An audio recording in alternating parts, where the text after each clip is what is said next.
कुछ दिन बाद माता मर गई, कुछ दिनों बाद पिताजी मर गए। अब गांव के लोगों को लगा यह बच्चा बड़ा अपशगुन है।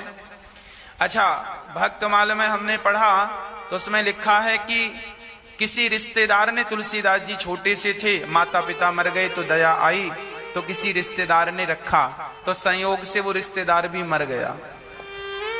अब सारे जग में बदनामी हो गई कि ये बच्चा ऐसा है कि जो रखता है मर जाता है।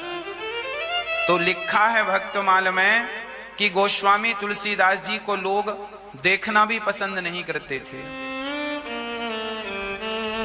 लोग भोजन भी नहीं देते थे इस चक्कर में कि कहीं इसे खिलाएंगे तो कहीं हम मर ना जाएं। गोस्वामी जी का बचपन में बड़ा बहिष्कार हुआ, बड़ा अपमान हुआ, बड़ा अनादर हुआ। अच्छा, एक बात बताऊं, आप सोने को जितना तपाएंगे वो उतना चमकेगा। अर्थात एक व्यक्ति अपने जीवन में जितना कष्ट उठाता है ना, आज तक इतिहास गवाह है मेरी मां, इतिहास उन्हीं लोगों ने रचे हैं जिन्होंने जीवन में कष्ट उठाए हैं। जो सुख की हलवा रोटी पूरी खाए हैं वो क्या इतिहास बनाएंगे? हाँ, जो आनंद से जिंदगी जी रहे हैं, आलीशान जिंदगी जी रहे हैं, इनसे इतिहास नहीं लिखा जाएगा। इतिहास तो काल कोठरी में बैठ के लोग लिखते हैं। जीवन में जो व्यक्ति जितना तपता है उतना चमकता है। इसीलिए हम आपके बच्चों के लिए प्रार्थना किया करते हैं आप लोगों से कि बच्चों को ज्यादा सुख सुविधा में मत डालिएगा, उन बच्चों को तपने दीजिएगा। जितना तपेंगे उतना मजबूत होंगे। आप जितनी तपस्या करेंगे, पसीना जितना बहाएंगे, जितना स्ट्रगल करेंगे, जितनी मेहनत करेंगे, आप उतने कामयाब होंगे। और जो व्यक्ति जितने सुख सुविधाओं में है वो उतना असफल है ना, उतना असफल है। इसीलिए जीवन में तपाना होता है। कई बार आप देखते हैं पिता ने बहुत नाम कमाया, पिता ने बहुत दौलत कमाई और बच्चे ने उस नाम को चला ना सका, बढ़ा ना सका। पिता ने बड़ी फैक्ट्री बनाई, पिता ने बड़ा नाम कमाया और बच्चे ने उसको ना चला सका। क्यों? क्योंकि वो बेटा तप ना पाया, तपस्या ना कर पाया। उसके पिता ने तो मेहनत कर करके काम किया, तप गया था, मजबूत हो गया था, और ये तो मजबूत हो ही नहीं पाया। भार उठाने के लिए ना ये कंधे मजबूत होने चाहिए। जितना आपका कंधा मजबूत होगा आप उतनी जिम्मेदारियां उठा पाएंगे इससे। इसीलिए अपने बच्चों के कंधे मजबूत किया करो। गोस्वामी तुलसीदास जी बाल्यकाल से ही लोगों की दुत्कार सुन रहे हैं, लोगों की गालियां सुन रहे हैं, अपमान और अनादर के बीच में जी रहे हैं। राम भक्तमाल में लिखा है कि गोस्वामी तुलसीदास जी गांव के बाहर लोगों ने गांव से निकाल दिया। एक पेड़ की छांव में गोस्वामी जी रहने लगे तो वहां उनकी तपस्या, उनका प्रेम देखकर स्वयं माता सीता, माता लक्ष्मी एक सामान्य नारी का रूप बनाकर तुलसीदास जी को भोजन देने आती थी रोज।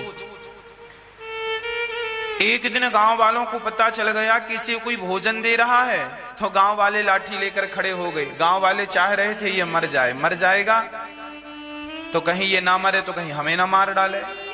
लोगों को डर लग रहा था। अब गोस्वामी तुलसीदास जी वहां से आगे चले गए। माता लक्ष्मी भी अब आना बंद कर दी, भोजन मिलना बंद हो गया।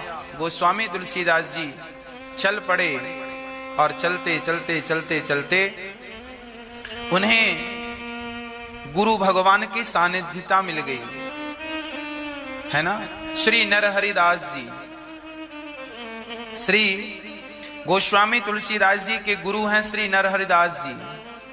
नरहरिदास जी की सानिध्यता मिली और नरहरिदास जी को भगवान ने सपने में कहा कि ये बालक आया है, जन्म से इसके 32 दांत हैं और जन्म लेते ही राम बोला था, इसीलिए इसका नाम पड़ा है राम बोला।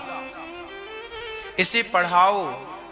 तो श्री नरहरिदास जी ने वेद का, पुराणों का, व्याकरण का सब ज्ञान गोस्वामी तुलसीदास जी राम बोला को सिखाया। राम बोला जब सब सीख गए। कुछ दिनों बाद उनके गुरुजी की भी मृत्यु हो गई, गुरुजी भी चले गए। अब गुरुजी का भी सहारा नहीं, गुरु के बिना ज्ञान नहीं होता। इसीलिए जीवन में गुरुजनों का बड़ा महत्व है। इसीलिए गोस्वामी जी जब ग्रंथ की शुरुआत करते हैं ना, तो सबसे पहली वंदना गुरुजनों के चरणों में करते हैं। हमने आज पढ़ा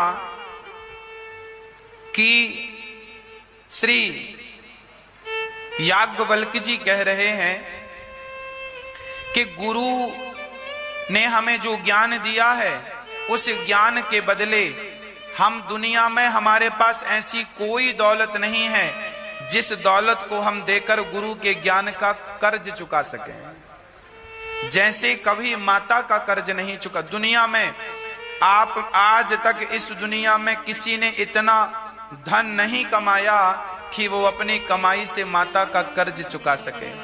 आप कितनी भी दौलत कमा लो, सारी दुनिया के राजा बन जाओ, फिर भी आपकी दौलत गुरु का कर्ज चुकाने के लिए कम है, माता का कर्ज चुकाने के लिए कम है, और पिता का कर्ज चुकाने के लिए कम है। इसलिए कभी अपने गुरुजनों का, माता का, पिता का अपमान अनादर ना कीजिएगा। गोस्वामी तुलसीदास जी महाराज फिर काशी आए, वहां विद्वानों के बीच में रहे, और कुछ दिनों बाद उनका मन हुआ कि चलो हम गांव चलें। तो तुलसीदास जी पढ़ लिख कर विद्वान होकर अपने गांव चले गए। तो जब गांव गए, उस समय तुलसीदास जी की बड़ी ख्याति हो गई थी, बड़े विद्वान हो गए थे गोस्वामी तुलसीदास जी। तो एक दिन वहां पर अपने गांव राजापुर में जब गए ना, तो गांव वाले बड़ा सम्मान करने लगे। रे भैया, हमारे गांव का बच्चा बड़ा विद्वान हो गया, तो सम्मान करो। जो लोग खाना नहीं देते थे, अब तो उन्होंने एक तुलसीदास जी के लिए घर बनवा दिया, खाने पीने की व्यवस्था कर दी। अब दूर दूर से लोग आने लगे जानकारी लेने, नाम बढ़ गया, ख्याति बढ़ गई, गांव भी जगमग जगमग जलने लगा, अर्थात आनंद हो गया। तभी गांव वालों ने कहा, सुनो, तुम्हारे पिताजी नहीं है, माताजी नहीं है, अब तुम्हारा वंश आगे कैसे बढ़ेगा। देखो, उस जमाने में भी लोग वंश की बातें करते थे। जैसे लोग आज हैं ना, वैसे ही लोग तब भी थे। आप ये मत सोचिएगा कि कुछ बदल गया, कुछ नहीं बदला, ज्यों का त्यों है सब। तब की सोच भी वैसी थी, आज की सोच भी वैसी ही है ना।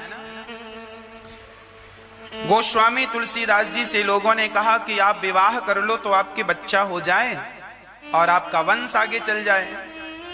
गोस्वामी जी को भी लगा कि ठीक कह रहे हैं, कर लेना चाहिए। तो पास में एक विद्वान पंडित जी थे, उनकी बेटी का नाम था रत्नावली। रत्नावली से उन्होंने विवाह कर लिया। अच्छा, विवाह किया तो माता का प्यार मिला नहीं, पिता का प्यार मिला नहीं, तो पत्नी आई, तो पत्नी थोड़ा प्यार करती है। अब प्यार करती है तो तुलसीदास जी को अच्छा लगता है, ये प्यार करती। प्यार मिला ना पहली बार, कभी बच्चे को प्यार मिला नहीं था, आज प्यार मिला। तो गोस्वामी जी उसके प्यार से बड़ा प्रभावित रहे।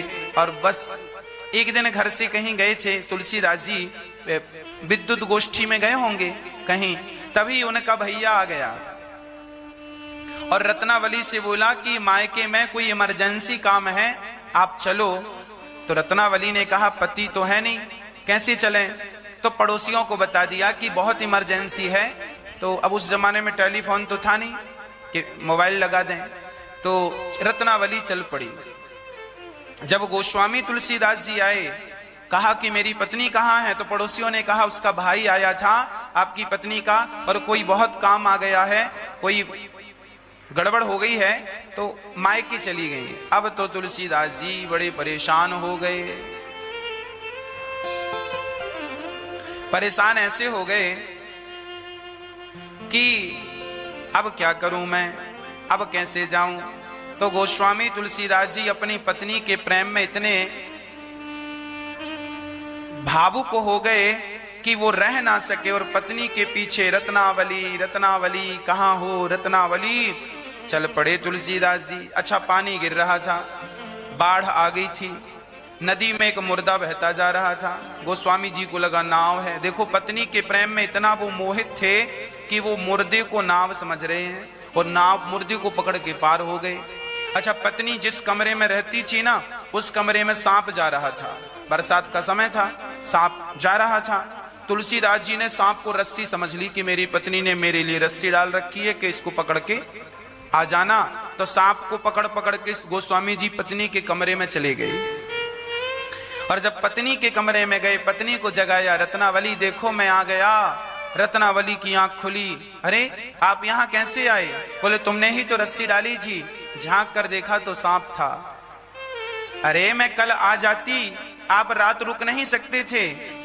क्या कहूं रत्नावली, मैं तेरे बिना एक पल नहीं रह सकता, मैं एक क्षण नहीं रह सकता।